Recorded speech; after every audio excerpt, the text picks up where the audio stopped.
Muy buenas noches. Estamos aquí para eh, darles una versión más de esta séptima clase. Eh, Me comunican del Centro de Estudios Constitucionales que hubo un problema relacionado con la grabación de la clase del día de ayer, pero para eso estamos, para solucionar los problemas. Así que hoy día eh, les dictaré esta clase para que pueda ser subida a la plataforma. Antes de empezar, ¿no es cierto?, esta clase, quisiera hacer un recuento más o menos sostenido, ¿no?, de lo que significa la, eh, lo que significan los diversos aspectos que hemos tocado a lo largo de este curso. No hay que olvidar que estamos en la penúltima clase, ¿no? Muy bien. En primer lugar, hemos partido de un hecho que quisiera que lo tuvieran en cuenta siempre, que desde por lo menos mi punto de vista no es posible hablar de una función de representación, dada la naturaleza representativa de la institución parlamentaria. Cuando uno utiliza la palabra Congreso o utiliza la palabra Parlamento, ¿no?, el término o el rasgo constitutivo del Parlamento es la representatividad. Los congresistas están ahí, se han incorporado al Parlamento y por esa incorporación han adquirido la calidad de representantes. Si no estuvieran, ¿no es cierto?, incorporados, no podrían ser representantes. Y la representación deviene de la incorporación, no solamente de la elección. Ese es un punto que a mí me parece que es de la mayor importancia.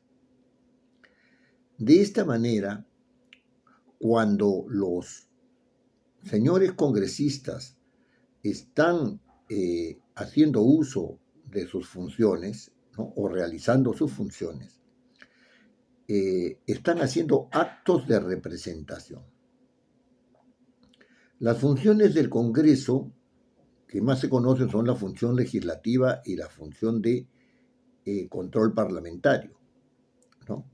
La función legislativa tiene que ver con la producción de las leyes y la de control parlamentario tiene que ver con las atribuciones que tiene el Parlamento para controlar a otros poderes del Estado u organismos constitucionales autónomos. Cada vez que se realizan estas funciones, estamos ante actos de representación. Lo hacemos en nombre de la nación. En nombre de la nación. Así dice la Constitución. La Constitución dice que cuando los congresistas se incorporan, ¿no es cierto?, ya no representan a sus representantes, sino que representan a la nación. Y por lo tanto, no están sujetos a mandato imperativo. ¿No? Muy bien. Cuando realizan la función legislativa, ¿no es cierto?, presentan proyectos de ley, participan los señores congresistas en la aprobación de los proyectos de ley, ¿no es cierto?, ¿no? Y después la ley sale y se publica y ahí termina su función. ¿No? Pero para que los proyectos de ley puedan ser presentados tienen que ser preparados. Tienen que ser preparados. Este curso trata acerca de la preparación, ¿no es cierto?, de los diferentes actos parlamentarios. En este caso nos estamos refiriendo a los actos legislativos. Y se trata de la preparación por la realización de un documento. En este caso, la función legislativa se realiza a través de proyectos de ley y a través de proyectos de resolución legislativa. Los actos parlamentarios de control político se realizan a través de resoluciones legislativas y de mociones de orden del día. Los actos administrativos pueden realizarse a través de mociones de orden del día y a través de resoluciones legislativas, ¿no? ¿Hay actos propiamente políticos en el Parlamento? Sí. Esos actos propiamente políticos se realizan a través de mociones de orden del día. Entonces, estamos nosotros ante la realización de actos de representación a través de la función legislativa, a través de la función de control político, a través de la función propiamente política, sin que sea legislativa ni de control, ¿no es cierto? A través de actos que tienen que ver con la materia presupuestaria, ante actos que tienen que ver con la garantía de los derechos ciudadanos, ¿no? Etcétera, etcétera. Entonces, cuando hablamos de las funciones del Parlamento, ¿no es cierto? Hablamos de actos de representación que tienen que ver con la función, con cada una de esas funciones. En una primera parte del curso nos hemos preocupado mucho de la función legislativa, ¿no es cierto? No en cuanto a su aprobación, no en cuanto a su aplicación, sino en cuanto a su producción. Es decir, la pregunta que hemos tratado de responder es cómo se realizan los proyectos de ley, ¿no es cierto? Cómo se elaboran los proyectos de ley y cómo se elaboran las resoluciones legislativas, ¿no? Y a esta parte prelegislativa de elaboración de los proyectos antes de que ingresen al Parlamento, ¿no es cierto?, se denomina técnica legislativa, ¿no? Esta ciencia, llamada técnica por razones de circunstancia, pero para mí es una ciencia, un tipo de conocimiento, ¿no? Hemos explicado que en razón de la función legislativa tiene que tener en cuenta principios, tiene que tener conceptos operativos, tiene que tener reglas, ¿no es cierto?, para la elaboración de las iniciativas legislativas, sean proyectos o sean resoluciones legislativas. Entonces,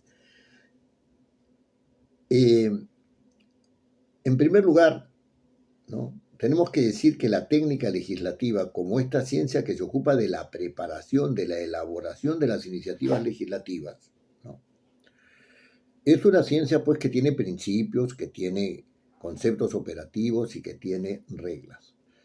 En esta clase voy a hacer una brevísima síntesis de los conceptos operativos porque son los que tienen que ver, ¿no es cierto?, los que tienen que ver con el formato de la resolución legislativa.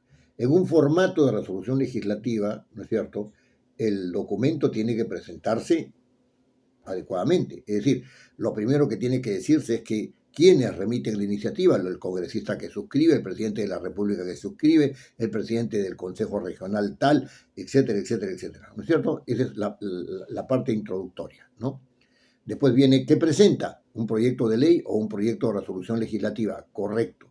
Después viene, ¿quién lo aprobaría? ¿Lo aprobaría el Congreso o lo aprobaría la Comisión Permanente? Dependiendo, ¿no? Dependiendo de sus competencias. Correcto, muy bien. El Congreso de la República ha dado la ley siguiente, la Comisión Permanente ha dado la ley siguiente, etcétera, ¿no? Después viene la parte propiamente resolutiva. Y aquí dos conceptos que son claros, ¿no es cierto?, son el concepto de campo legislable y el concepto, ¿no es cierto?, de disposiciones transitorias. ¿Por qué? Porque las disposiciones transitorias no son parte del campo legislable. Habrá campo legislable cuando las normas que lo integran, ¿no es cierto?, articulen la materia legislable, es decir, aquella materia que puede ser objeto de legislación, ¿no es cierto? Después que se ha detectado un problema, se dice que la ley puede enfrentar ese problema y en consecuencia hay materia legislable porque hay esa determinación, ¿no es cierto? La materia legislable se organiza en artículos, algunos artículos son permanentes, ¿no es cierto? Algunos son nucleares en el sentido de que son el centro de atención de la propuesta legislativa y todos los demás son disposiciones complementarias, ¿no es cierto? Eso es lo que se llama el campo legislable, ¿no? Fuera del campo legislable están todas las disposiciones transitorias, ya sean derogatorias, disposiciones que tienen que ver con prórrogas de mandato de qué hacer, o sea, por ejemplo, elabores el reglamento de la ley, ¿no?, o prórrogas de vigencia, prórrogas de mandato, ¿no es cierto?, prórrogas de mandato, etcétera. O sea, hay una serie de disposiciones con tiempos determinados y por eso se llaman disposiciones transitorias, ¿no? Muy bien. Además, hemos dicho que las propuestas de ley tienen que tener una fundamentación y esa fundamentación es clave. Y en la fundamentación, ¿no es cierto? La argumentación, porque la parte fundamentativa es fundamentalmente argumental, ¿no es cierto? Argumental, ¿no? Tiene que estar claro el problema que se quiere enfrentar, clara la descripción de la opción legislativa que se quiere dar para que la persona, para que la sociedad encuentre un camino de solución de ese problema, ¿no? Y después el fundamento de carácter constitucional, legal, el fundamento de carácter social, ¿no es cierto? A qué grupo social está dirigida la propuesta, sobre qué impacto va a tener, ¿no es cierto? También la fundamentación económica, ¿no? También puede haber fundamentación ambiental, ¿no? Y por último, un poco tratar las opiniones acerca del proyecto de ley que sean requeridas por ley o que sean necesarias, ¿no?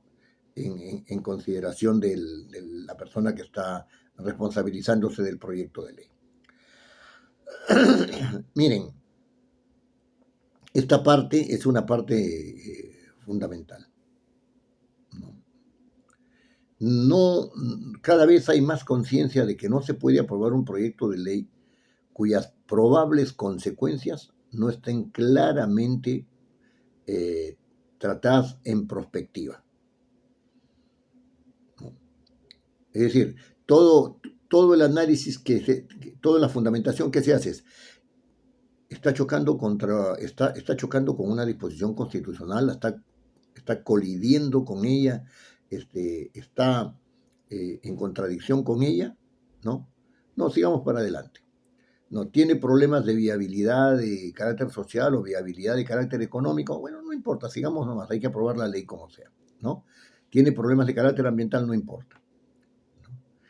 Una vez que se aprueba, va a tener problemas si tiene problemas de constitucionalidad, va a ser objeto de una acción constitucional. Si tiene problemas de viabilidad económica, la ley no es aplicable. El Ministerio de Economía y Finanzas dice no hay plata para eso. Y se puede suscitar un problema social porque la gente se ha creado expectativas y han dicho que con esa ley van a solucionar el problema y resulta que no se está solucionando nada porque se ha convertido en inaplicable. Se pueden generar problemas de carácter ambiental, sí, porque no se ha hecho correctamente el proyecto, ¿no? O no se solucionan problemas que debían ser solucionados, ¿no? Entonces,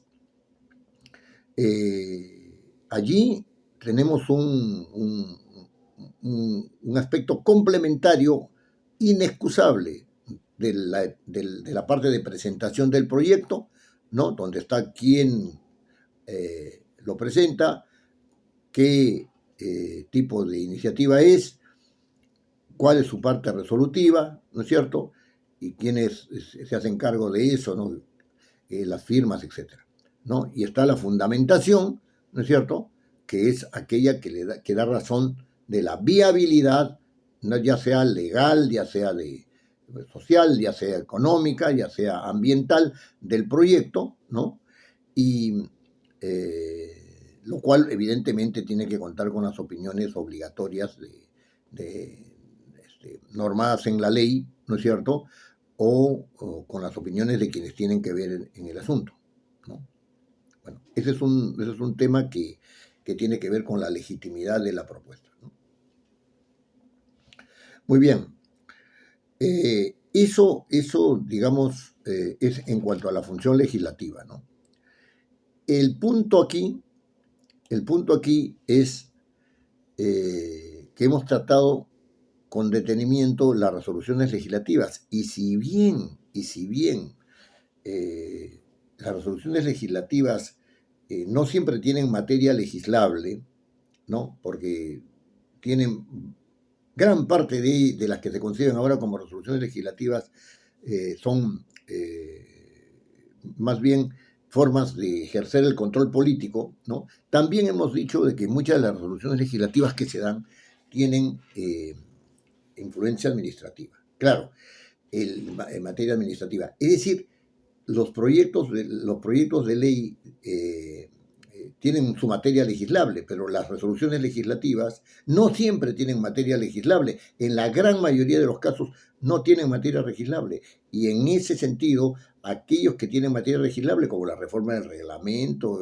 los cambios que le pueden traducir en el régimen establecido en el estatuto parlamentario, etcétera, ¿no? Son pocas y debían ser tratadas como leyes, no como resoluciones legislativas. Bueno, pero eso que es una crítica, ¿no es cierto?, no soluciona todavía el problema, mejor dicho, la manera en cómo se vienen tratando las resoluciones legislativas. Es decir, hay resoluciones legislativas que son de iniciativa del Poder Ejecutivo, hay resoluciones que son de iniciativa del Poder Legislativo. A las primeras se les llama resoluciones legislativas y punto, y a las segundas, que son generadas por el Poder Legislativo, se les llama resoluciones legislativas del Congreso. Ahí se ha hecho una diferencia que desde mi punto de vista es inconstitucional, pero así este es el estado de las cosas, así se establece en el reglamento del Congreso. Muy bien. Ahora, hemos visto también la parte relacionada con el control político. Y el control político tiene que ver con las resoluciones legislativas cuando su contenido, no hablo en materia, porque la materia solamente corresponde a la función legislativa, cuando su contenido implica, ¿no es cierto?, un acto de control sobre titulares de los poderes o sobre órganos, ¿no es cierto?, constitucionales, ¿no?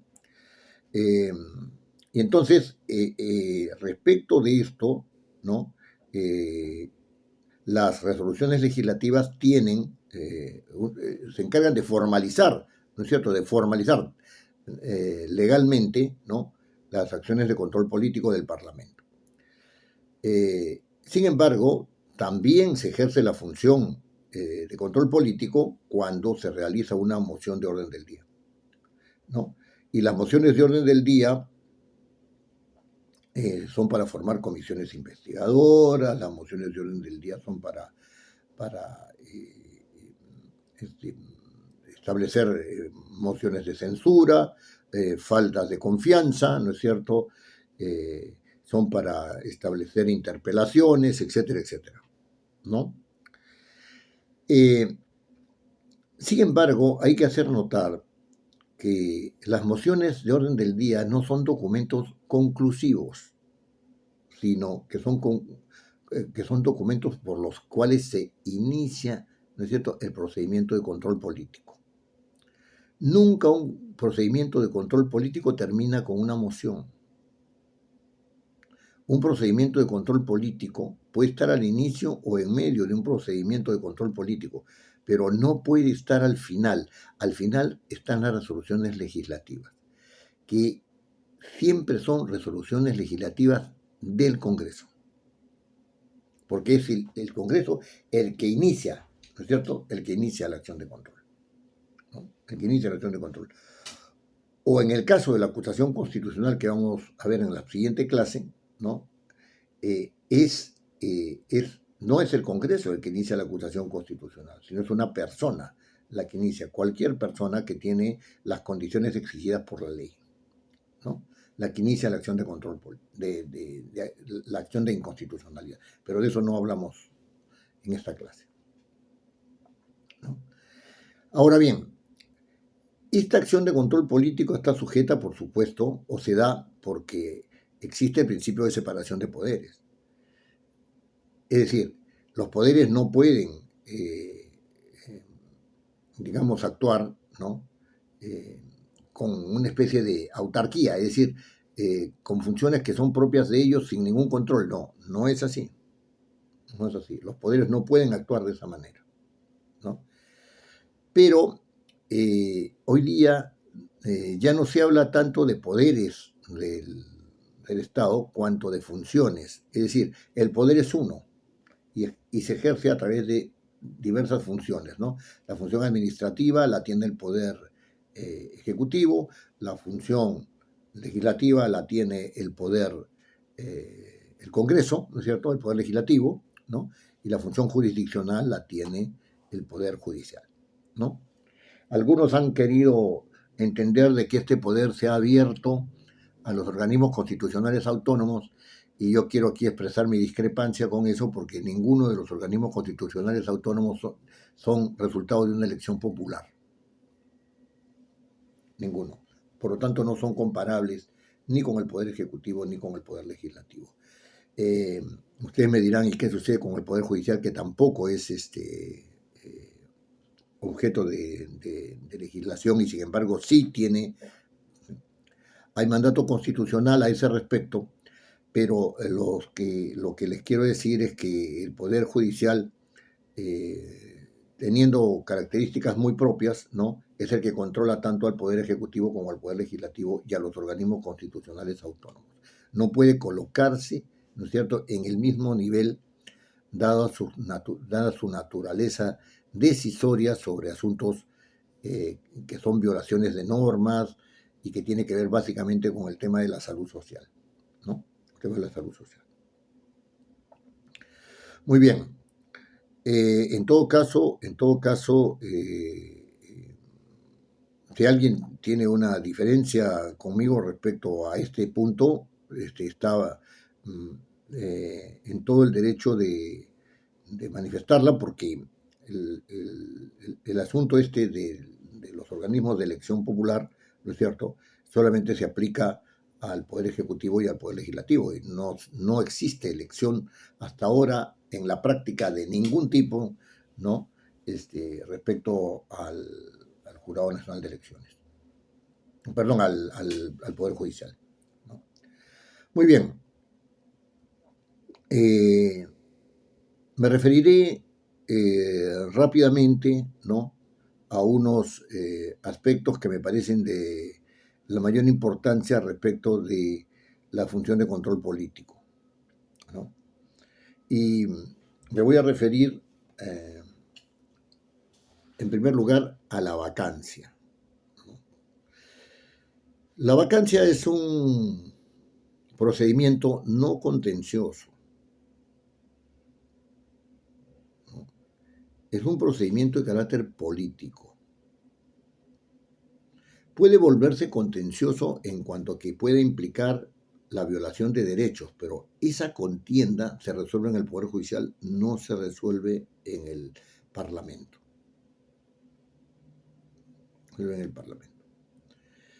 Ahora, hay que diferenciar bien la vacancia en el cargo, ya sea en el Parlamento o ya sea en la Presidencia de la República. Dos preguntas que hay que resolver y afrontar. ¿Cuándo vaca un congresista y cuándo vaca el presidente de la República?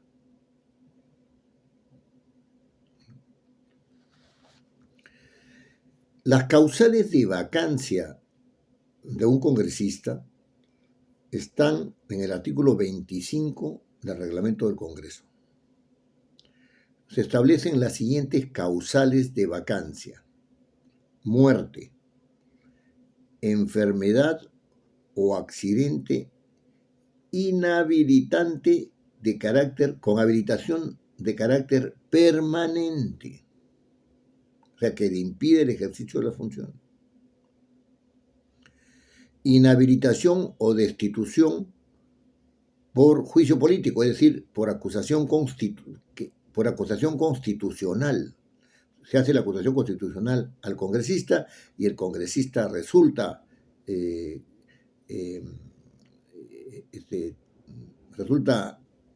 digamos, afectado negativamente por la acusación constitucional, y en consecuencia el Congreso lo inhabilita o lo destituye. Entonces hay que declarar la vacancia, ¿no? ¿El Poder Judicial puede juzgar a un congresista? Sí, puede juzgar a un congresista, ¿no es cierto? Muy bien. Puede determinar una pena privativa de libertad efectiva, ¿no es cierto?, y a causa de un delito doloso, ¿no?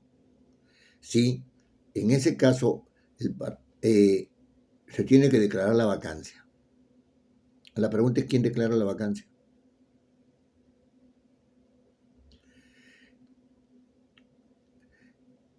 este asunto ha tenido diferente trámite.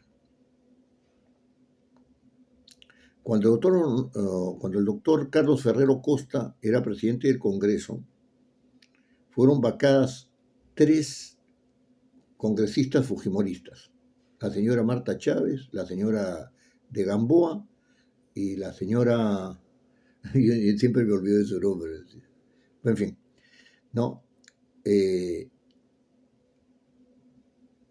Se determinó la causal de la vacancia, ¿no es cierto?, con la inhabilitación.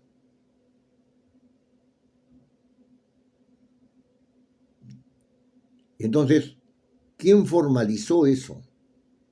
Una resolución de presidencia firmada por el doctor Ferrero. La pregunta es del presidente del Congreso un órgano habilitado, la presidencia, ¿no?, del Congreso, un órgano habilitado para declarar la vacancia? Acá se establecen cuáles son las causales por las cuales se puede vacar. No se establece, ¿no es cierto?, quién es el titular de la vacancia. El congresista vaca, dice. En ningún momento dice que su vacancia es declarada por el Congreso. No dice eso. ¿Quién ha proclamado al congresista? El Jurado Nacional de Elecciones. Entonces el Jurado Nacional de Elecciones tiene que declarar la vacancia. Lo que tiene que hacer el Parlamento es declarar, ¿no es cierto?, o informar, ¿no es cierto?, informar, ¿no?, al Jurado Nacional de Elecciones que se ha producido la muerte del señor fulano de tal, que el señor fulano de tal está inhabilitado permanentemente para el ejercicio de la función, ¿no?, que el señor congresista fulano de tal ha sido inhabilitado o destituido en el ejercicio de la función. Tiene que comunicar de que existe una sentencia firme del Poder Judicial, si es que el Poder Judicial ya no lo ha hecho directamente al Jurado Nacional de Elecciones, ¿no? Y por lo tanto le solicita que declare la vacancia. Todas estas causales se invocan a través de una moción de orden del día. El Congreso de la República acuerda, ¿no es cierto?, ¿no?, declarar la muerte del señor fulano de tal, declarar al señor fulano de tal inhabilitado por razón de enfermedad en el ejercicio de sus funciones o accidente, declarar al señor inhabilitado o destituido, ¿no? Declara que el señor congresista fulano de tal ha sido objeto de sentencia firme y por lo tanto oficia al Jurado Nacional de Elecciones para que declare la vacancia en el cargo y para que después de declarar la vacancia en el cargo diga quién es el accesitario, para que el Parlamento pueda tomarle juramento e incorporarlo.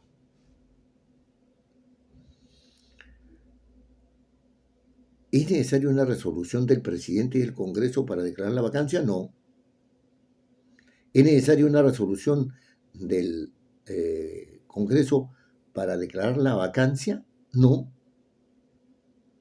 En todo caso, podría haber una resolución del Congreso, ¿no es cierto?, una resolución legislativa del Congreso, ¿no es cierto?, para declarar la muerte, eso son muertes políticas, ¿no? Declarar la muerte, declarar la enfermedad, declarar la inhabilitación, declarar que se encuentren, que se haya sujeto a una sentencia firme, ¿no es cierto?, por delito doloso, ¿no es cierto?, y con libertad, y con privación de libertad efectiva, lo puede hacer. Y en el segundo acuerdo dice, tiene que decir oficial al Jurado Nacional de Elecciones para que declare la vacancia correspondiente e indique quién es el accesitario, ¿no es cierto?, y tramite este caso conforme a la ley de elecciones.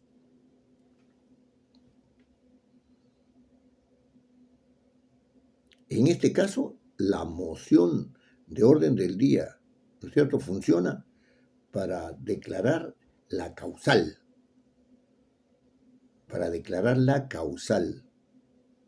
¿no es cierto? Y la resolución legislativa que pueda darse si es que se considera necesario, porque yo francamente dudo de que sea necesaria, pero en este caso se está dando, ¿no es cierto?, es para declarar el estado en el cual se halla, ¿no es cierto?, el que es objeto de esta causal. El señor fulano de tal, se declara la muerte del señor fulano de tal, se declara la enfermedad, ¿no es cierto?, y con inhabilitación permanente del señor fulano de tal, se declara la inhabilitación, ¿no?, se declara la sentencia, haber sentencia firme contra el señor fulano de tal, ¿no es cierto?, y que ese sería el objeto de la resolución legislativa, con un acuerdo, con una resolución final diciendo que que se tramite esto al Jurado Nacional de Elecciones para que, ¿no es cierto?, realice la, digamos, para que adopte las disposiciones de acuerdo a ley. Nombra al deficitario, le dé su credencial, el deficitario se presenta ante el Congreso, etcétera, ya continúa el procedimiento, ¿no? En ningún momento la Constitución dice que el Parlamento es el declarado por la vacancia, y sí existe un artículo 4 en la Ley General de Elecciones, si no me equivoco, si no recuerdo mal, que sí establece que la declaración le corresponde al Jurado Nacional de Elecciones y que por lo tanto la no declaración, la anulación de esa declaración también le corresponde.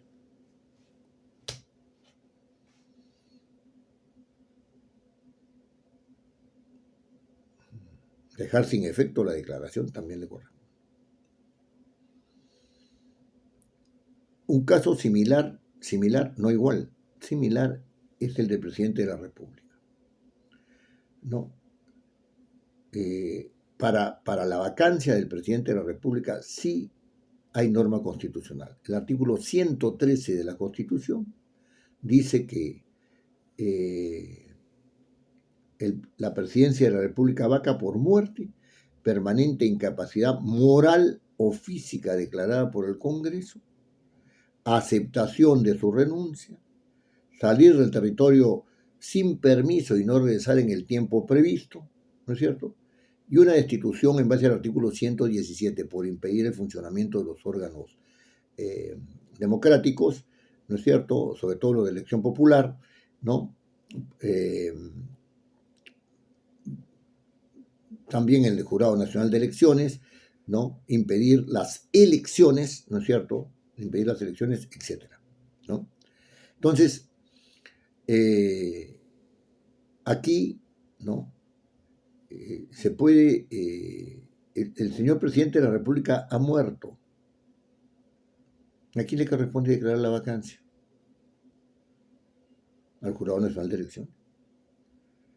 Sin embargo, la declaración de vacancia de un presidente, como no ocurre regularmente, si se da ese caso, no se va a saber quién es el que tiene que declarar la vacancia. Y la causal es la muerte. Acá dice, permanente incapacidad moral o física declarada por el Congreso. El Congreso declara la incapacidad moral del presidente de la República o la incapacidad física permanente, ¿no es cierto?, del señor presidente de la República. Sí, la declara. Pero otra cosa es que declare la vacancia en el cargo.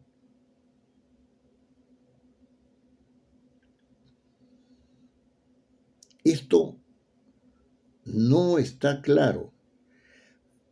Después dice aceptación de la renuncia por el Congreso. Ah, ya sí, se acepta la renuncia, pero no se dice que se declara la vacancia. Dice salir del territorio nacional sin permiso o no regresar a él, que es el caso del señor Fujimori, ¿no?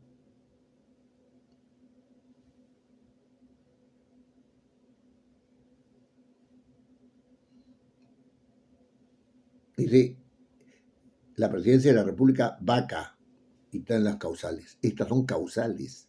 No está diciendo quién declara la vacancia. Y la destitución es igual, son causales. No convocó a elecciones en el plazo determinado en la Constitución, está impidiendo que funcione normalmente el Congreso, está impidiendo que funcione el Poder Judicial, está impidiendo que funcione la Junta Nacional de Justicia, etcétera, etcétera, etcétera. Son causales. de la vacancia. Aquí se piensa de que todas estas causales son competencia del Parlamento. No, no, no son competencia del Parlamento. La muerte del presidente de la República, ¿por qué tiene que ser competencia del Parlamento? La declaración de permanente incapacidad moral o física, sí, lo dice la Constitución. Tiene que declarar la permanente incapacidad moral o física. La aceptación de la renuncia tiene que renunciar ante el Parlamento, entonces al Parlamento le corresponde aceptar o no aceptar la renuncia. Es correcto, es correcto. Salir del territorio con permiso o sin permiso, si el permiso lo tiene que dar el Congreso y no ha pedido permiso o no ha regresado a tiempo, entonces no hay vuelta que darle. El Congreso tiene que pronunciarse sobre eso. Y la destitución, por no convocar elecciones, etcétera, etcétera, etcétera, le competirá siempre al presidente, al Congreso.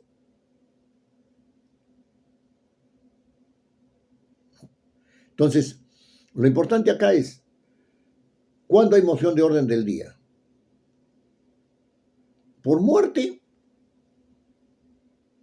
no hay nada que diga que el Parlamento tiene que preocuparse de eso. Muerte del presidente. ¿Permanente incapacidad moral? Sí. Tiene que declarar el Congreso la permanente incapacidad moral del presidente de la República. Tiene que haber una moción de orden del día por la cual se declara. Aprobada la moción, da lugar a una resolución legislativa del Congreso. Sí, da lugar a una resolución legislativa del Congreso. Por tanto, se tiene que elaborar la moción y se tiene que elaborar también la resolución legislativa del Congreso. Correcto. Aceptación de la renuncia. Ahí no hay necesidad de moción. Ahí se da cuenta de la renuncia del señor presidente y entonces se elabora la resolución legislativa aceptando la renuncia del señor presidente. Y eso sí se comunica al Jurado Nacional de Elecciones. Es al Parlamento al que le corresponde aceptar la renuncia del presidente. Ahí sí.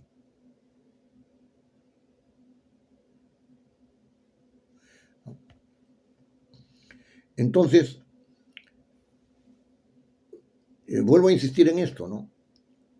Las mociones de orden del día, ¿no?, en el 90% inician el procedimiento parlamentario.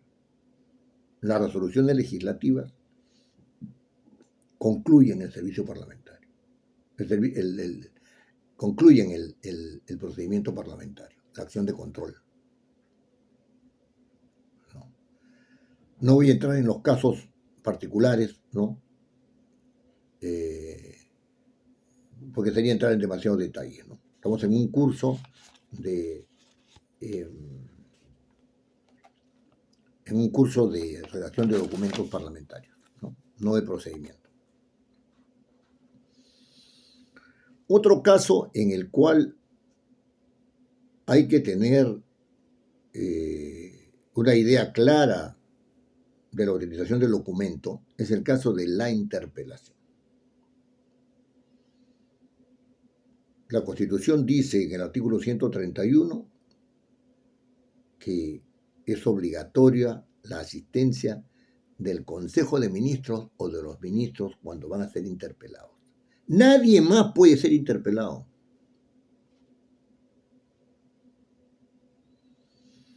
No se puede plantear una moción de orden del día para interpelar a un magistrado del Tribunal Constitucional.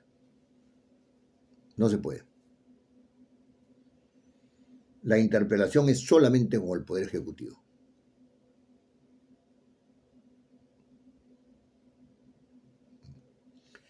Entonces, hay interpelación al gabinete en su totalidad, ¿no es cierto?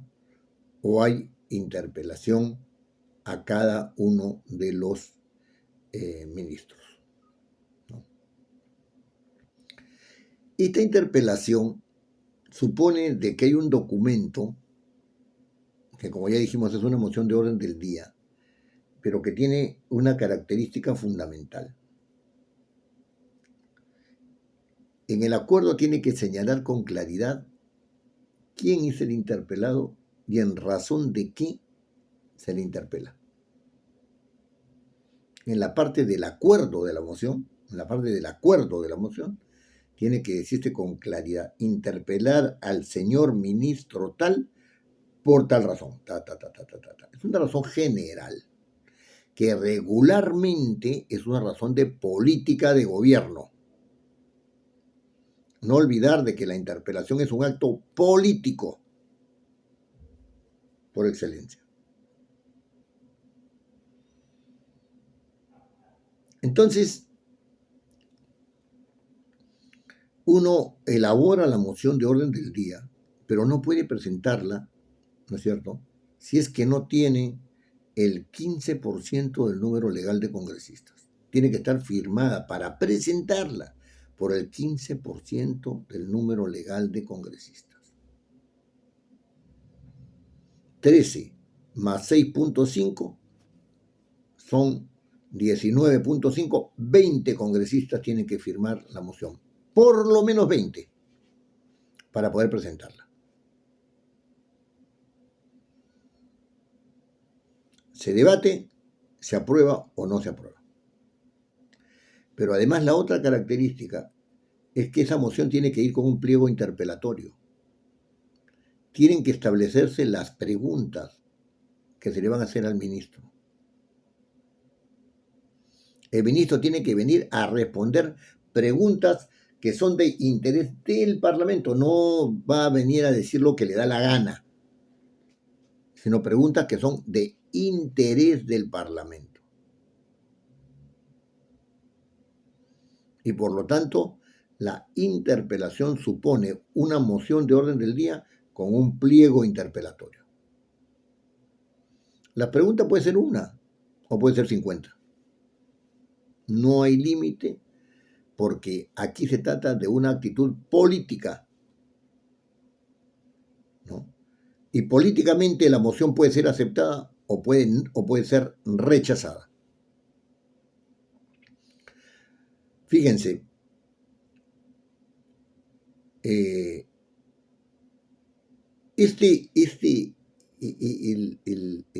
haber hecho una reflexión sobre la vacancia, ¿no es cierto?, y sobre la interpelación, ¿no?, me lleva inmediatamente a la acusación constitucional.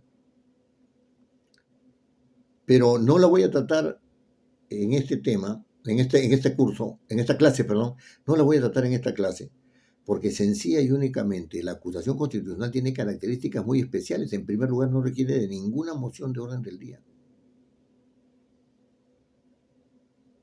La puede plantear cualquier ciudadano que tenga los requisitos establecidos en el reglamento del Congreso, ¿no?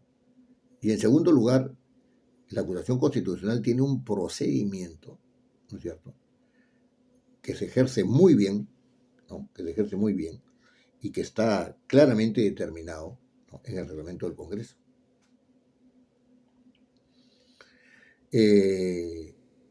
Solamente quiero hacer notar eso, que no requiere ni moción de orden del día ni nada. Al final, ¿podrá darse una resolución legislativa del Congreso en razón de la acusación constitucional que concluye? Sí. Sí, puede darse una resolución legislativa. Como también puede darse resolución legislativa después de la interpelación, ¿no? Ahora vamos a ver ese caso. Porque nos vamos a dedicar a ver, ¿no es cierto?, cuál es el caso de la censura, ¿no? ¿Cuál es el caso de la censura? La censura se tramita a través de una moción de orden del día, ¿no es cierto? Y se establece básicamente para establecer la responsabilidad política del Consejo de Ministros o la responsabilidad política de uno de los ministros. No se puede censurar al Consejo Nacional de la Magistratura, ahora llamado Junta Nacional de Justicia. No se puede. No se puede censurar a los miembros del Tribunal Constitucional. No se puede censurar. La censura solamente se puede dar cuando hay interpelación. ¿Y a quién se puede interpelar? A los ministros o al gabinete. Solamente en ese caso puede haber censura. ¿Cuándo más puede haber censura? Cuando un ministro, ¿no es cierto?, se resiste a asistir a pesar de los constantes requerimientos del Congreso. Ahí sí se puede. Se le llama a un ministro para informar. Viene, el Congreso no está de acuerdo, ¿no es cierto?, con las respuestas que dé el ministro, ¿no es cierto?, y elabora una moción de censura a ese ministro. Si está de acuerdo no pasa nada. Si el ministro se le cita 2, 3 veces y no viene, entonces es objeto de una moción de censura. Puede ser que un ministro vaya por propia voluntad. Están debatiéndose un proyecto de ley de su interés que ha sido propuesta del Poder Ejecutivo, ¿no es cierto? O se está debatiendo un proyecto de ley en el Parlamento que es nocivo para los intereses del país. En la visión de ese ministro, va y dice, señor presidente del Congreso, quiero participar, ¿no es cierto?, en el debate. Va, ¿no es cierto?, llega al debate, participa, y su participación es de tal naturaleza que los congresistas deciden, bueno, esto habrá venido por propia voluntad, no habrá sido invitado, no nos interesa. La posición del ministro, ¿no es cierto?, que ha venido como tal, como ministro, no como un particular, ¿no?, es contraria al Congreso y por lo tanto vamos a proponer una moción de censura contra él.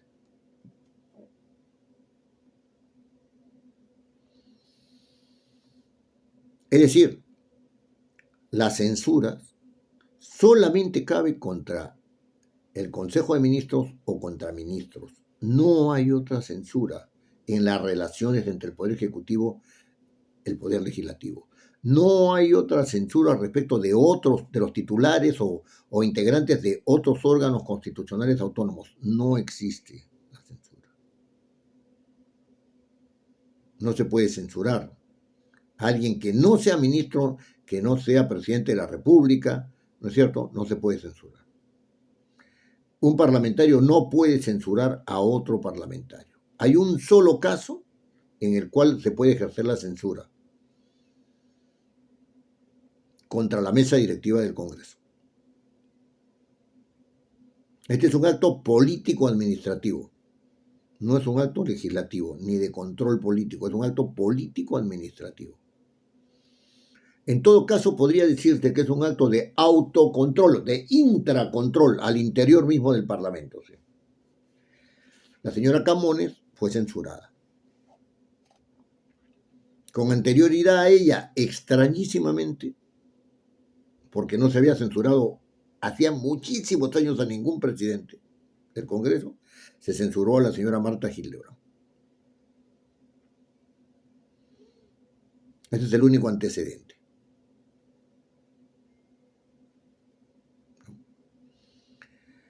Y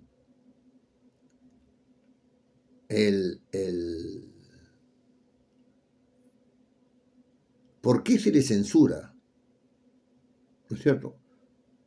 Porque el Pleno del Congreso o una mayoría del Congreso entiende que el comportamiento de la mesa directiva o de alguno de sus integrantes, ¿no es cierto?, o de alguno de sus integrantes no está acorde con el ejercicio de sus funciones.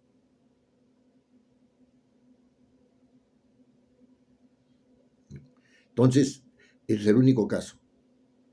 No se requiere ninguna mayoría, y ni para presentarla, ni para nada. Basta con un solo congresista que lo proponga, ¿no es cierto? Eso sí está sujeto al principio, al procedimiento de la admisión. O sea, si se admite la moción, después se debate y después de debatirse se aprueba o no se aprueba la moción de censura.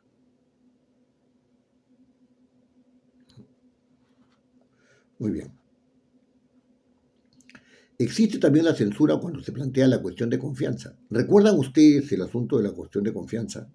Se presenta el gabinete, artículo 130 de la Constitución. Se presenta el gabinete, el nuevo gabinete, ¿no es cierto? Se presenta ante el Congreso para exponer la política general del gobierno, para exponer y debatir la política general del gobierno. Y entonces primer ministro, que es el que maneja la representación del gabinete, agarra y dice: yo hago esto, cuestión de confianza. ¿Puede haber censura ante el pedido de cuestión de confianza? Sí puede haber censura. Hay una denegación, se llama así, denegación de la cuestión de confianza, perfecto.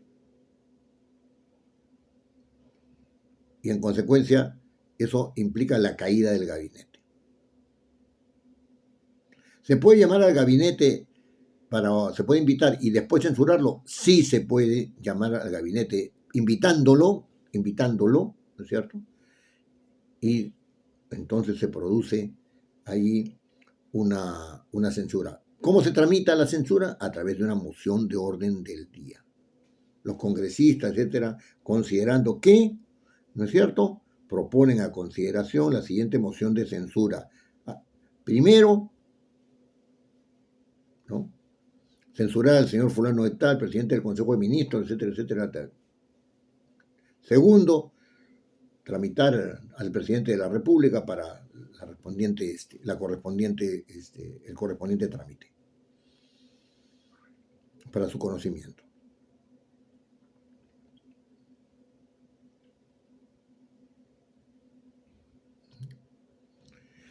Un ministro puede presentarse ante el Congreso, invitado o no, y hacer cuestión de confianza de su presentación. Sí, sí puede. Un ministro va a defender un proyecto de ley y dice: sí, voy a presentarme ante el Congreso y a defender este proyecto de ley que ha enviado el Ejecutivo.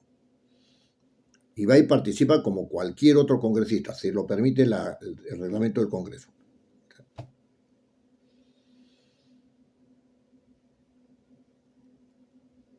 Hago de este asunto cuestión de confianza. ¿Puede hacerlo? Lo ha hecho. ¿El Parlamento le puede denegar la confianza? Sí. En ese momento el ministro queda a disposición del presidente como si hubiera renunciado, el presidente de la República.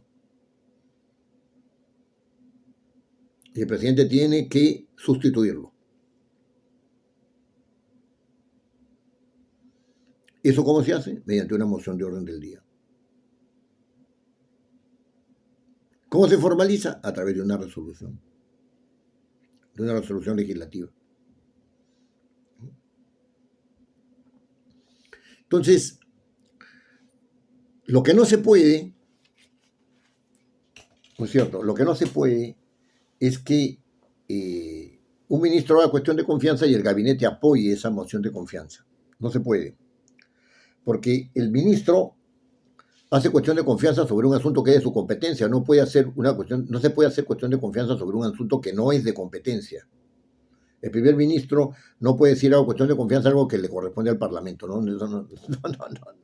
No cae por ningún lado. Se plantea cuestión de confianza sobre algo que le compete a él, sobre la política general del gobierno. Sobre la política sectorial es algo de competencia, ¿no es cierto?, del ministro. ¿Por qué el gabinete no puede ser solidario con un ministro como cuerpo normativo? O sea, perdón, como actitud política. ¿No? No puede, porque sencilla y únicamente, ¿no?, la Constitución dice que el ministro es individualmente responsable por los actos en el ejercicio de su función.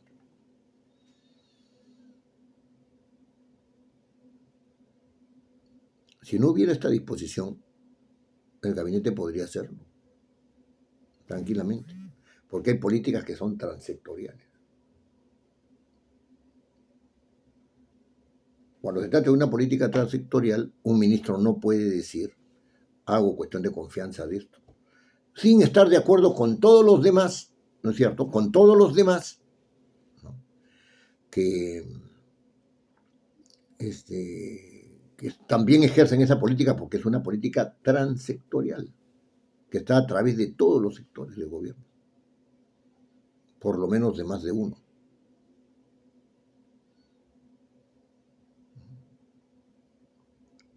Bueno, Lo que queda claro respecto de los documentos parlamentarios es que estos documentos de control político, ¿no?, son la moción de orden del día para iniciar, en algunos casos terminar, pero generalmente es intra-parlamento, pero no siempre, ¿no?, pero siempre es para iniciar el procedimiento de control político y las resoluciones legislativas, ¿no?, que generalmente son para concluir el procedimiento. Hay casos en los que las resoluciones legislativas se inician el procedimiento y se terminan como resoluciones legislativas, sí, también. El caso del presidente de la República, que tiene que mandar un proyecto de resolución legislativa para pedir permiso para salir del territorio nacional. Se empieza con un proyecto de resolución legislativa y termina con otro proyecto de resolución legislativa. Algunos dicen no, que el presidente no envía proyectos, sino envía un oficio para que el Parlamento haga el proyecto. Eso no es así. ¿Sobre qué se va a pronunciar el Parlamento si le da o no le da el permiso si el presidente no ha mandado un proyecto de resolución legislativa? El Parlamento no es el sirviente de lo que le mande el Ejecutivo. Oye, elabórame una moción, una resolución legislativa del Congreso para que yo me pueda, una resolución legislativa nomás a seca, perdón, para que yo me pueda ir. No, no, envía tú tu propuesta y yo veré si te doy o no te doy el permiso. De hecho, ya ha habido un antecedente y una denegación, ¿no?, de permiso. Bueno, estas ideas son ideas iniciales, digamos, del tratamiento de los documentos parlamentarios. Vamos a ir en la próxima clase a ir concluyendo este curso. No olviden que tienen que enviarme el índice del trabajo que van a hacer, ¿no? Y pueden presentar su trabajo final hasta el domingo a las 12 de la noche, ¿no? Y yo voy a entregar todos los resultados a más tardar el día martes de la próxima semana. Nos vemos el día viernes para la última clase.